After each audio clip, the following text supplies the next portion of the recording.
ସାଙ୍ଗମାନେ ଆଜି ଅନୁରାଧା ସିରିଏଲରେ ଦେଖନ୍ତୁ, କେଡିକୁ ପୁଲିସ ନେଇକି ଯାଉଥିବା ସମୟରେ କେଡି ଅଟକି ଯାଏ। ଆଉ ସେ ଅନୁକୁ ଚାହେଁ, ଆଉ ଅନୁ ବି କେଡିକୁ ଚାହେଁ। ଆଉ କେଡି କୁହେ, ତମେ କିଛି ଠିକ୍ କଲନି ଅନୁ, ୟାର ଫଳ ତମକୁ ନିଶ୍ଚୟ ଭୋଗିବାକୁ ପଡ଼ିବ।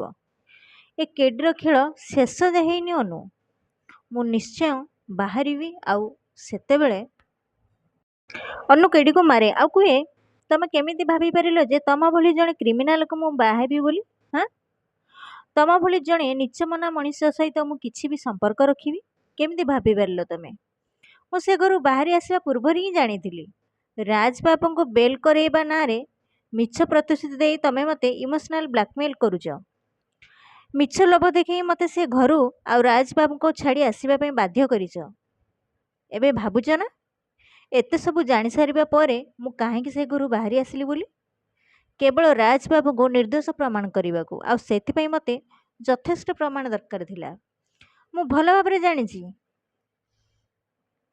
କେଡି, ରାଜବାବୁଙ୍କ ବେଲ୍ ତମେ ନୁହଁ ବରଂ ରୋହନ କରିଛନ୍ତି। ଏବେ କରିଥିବା କର୍ମ ପାଇଁ ତମେ ସାରା ଜୀବନ ଜେଲରେ ରହିବ, ଆଉ ସେଇଠି ତମ ପାପର ହିସାବ ହବ।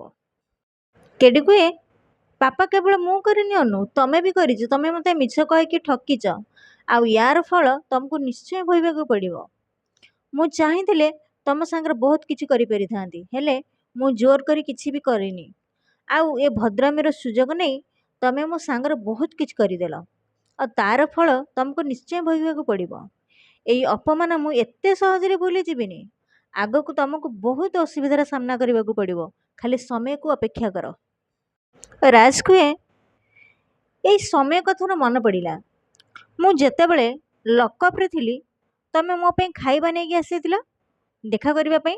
ଠିକ୍ ମନେ ଅଛି, ଲାଗୁଛି ତମେ ଠିକ୍ ମନେ ରଖିଛ।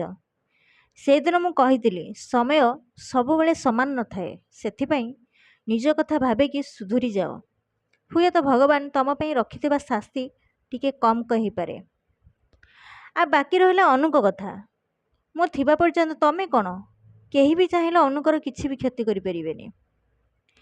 ସାଙ୍ଗମାନେ, ଆପଣମାନେ ଯଦି ମୋ ଚ୍ୟାନେଲରେ ନୂଆ ଅଛନ୍ତି ତାହେଲେ ମୋ ଚ୍ୟାନେଲକୁ ସବସ୍କ୍ରାଇବ୍ କରିଦିଅନ୍ତୁ, ଛୋଟିଆ ଲାଇକ୍ଟିଏ କରିଦିଅନ୍ତୁ, କାହିଁକି ନା ମୁଁ ଏଇଭଳି ଭିଡ଼ିଓ ଆପଣମାନଙ୍କ ପାଇଁ ସବୁଦିନ ଆଣିଦେବି।